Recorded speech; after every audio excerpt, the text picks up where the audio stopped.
Hi, I'm Karina Hulley from Therapy for Learning, and today I want to talk to you about some strategies for getting your child to sleep better, your child with ASD.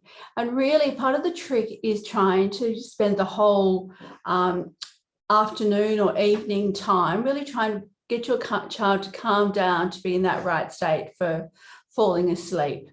So we would start with thinking about the afternoon routine and how that works for your child. A typical routine might look something like after school, some physical activity or some quiet time, depending on your child's needs, then homework, and then maybe some quiet time, dinner, and then the start of a bedtime routine. And a bedtime routine will typically involve having a bath. Bath tends to be far more calming than having a shower. Brushing their teeth, going to the toilet, hopping into bed for a cuddle and a story, maybe a song, and then nights out or night light on, and that should be the end of the bedtime routine.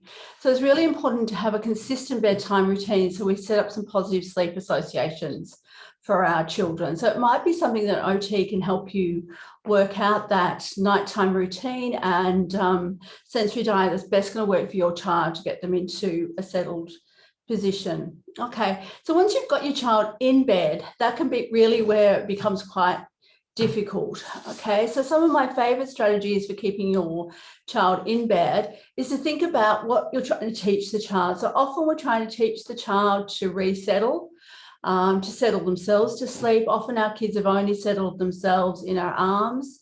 Co-sleeping is very common with kids with ASD. So many of them have not learned how to settle to sleep by themselves. So we need to teach that skill. We also need to teach them to resettle. And we need to get them to stay in bed for whatever a period of time we've decided is appropriate for our child. Okay, so some of my favourite strategies to teach your child to fall asleep is you hop into bed with them, and we need to co-regulate with our child. So co-regulation is often why co-sleeping works. So this is when, as a parent, we reduce our level of arousal, we reduce our level of breathing, we want slower breathing, relax our muscle tension. Even if we really are quite stressed about getting our child to bed, maybe have other things to do, we still need to try and bring our physiology down, reduce our breathing, reduce our muscle tension, because it allows our child to use our physiology to regulate themselves and reduce their level of arousal and therefore start to become drowsy. So it's really important. And often today, parents are so busy that that's quite a hard thing to do. So it's worth just consciously trying to do that. You might do some breathing exercises. You might have a whole lot of tricks for helping your child co-regulate. So that's number one, co-regulation is essential. Okay, then we want to make our child feel calm and asleep. So reading them a story, singing them some songs. Once again, these should be songs which are quite calming and stories which are quite calming. This is not the time to be teaching our child to read. It's not the time for reading scary stories. This is about a calming routine that we need to have for our child, okay? And in terms of songs, once again, so we want lullaby songs. We don't want hands, shoulders, knees and toes. We don't want Five Naughty Monkeys jumping on the bed. We want songs which are going to calm our child down and help them fall asleep. Okay, so that's how we initially teach the child, just to get into that drowsy state. And then we want to move away, but we want our child to feel safe. So we might just sit in a chair, or in extreme cases, we might lie on a mattress next to our child's bed and just be there so they feel safe while they calm. And most of our kids, once we do that, they're going to get straight back up again, okay? So what we do is we pick them up in a gentle and loving manner. We don't make eye contact. We don't talk to them. We just gently put them back to bed. And we repeat that as many times as we need to. It's often quite a lot of times, okay? And what we're doing is we're giving that child the chance to fall asleep by themselves, okay? So yeah, you might have to do it quite a number of times, but that's how we gradually teach the child in a loving and gentle way to be able to settle themselves to sleep, okay?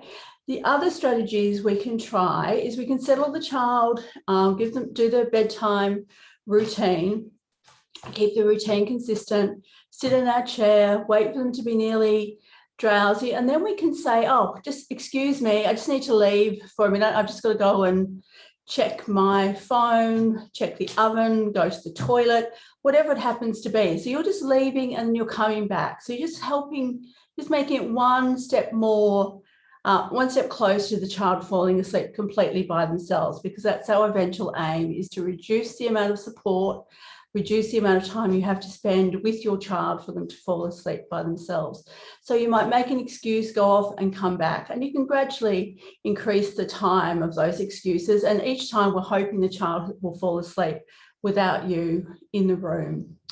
The other strategy we can do is when the child is just drowsy and is able to fall asleep by themselves, is we might give them some bedroom passes. So we might laminate up some 3 little cards or 2 cards, depending on how often your child gets up. And each time they get up, they have to give you over one of those passes. So the child has the control. If they really need to get up, they can get up.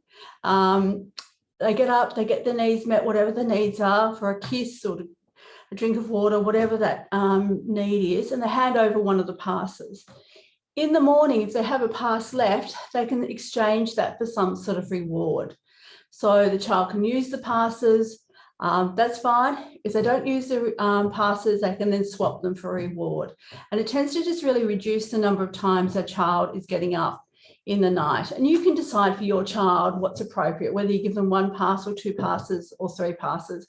I don't think more than 3 passes is probably really necessary for any child, but yeah, definitely maybe 1 or 2 passes. So the child can get up once and still have 1 pass left to hand in to you. They're going to get a reward for that behaviour. Okay, so there's some simple ones. The other one is always to reward your child. So if your child falls asleep by themselves for the first time, reward them in the morning, whether that's a social reward of telling them how brilliant they are, ringing up grandma, telling grandma how brilliant they are, or whether they get a small toy or a sticker. You know your child best, so you know what to choose. Okay, so that's just some of the strategies. That's not a whole sleep program, and we can certainly help you work out a full sleep program, and I hope to make another video soon which will actually detail the whole process of putting in place a sleep routine for your child. So good luck with that. Thank you very much. Bye.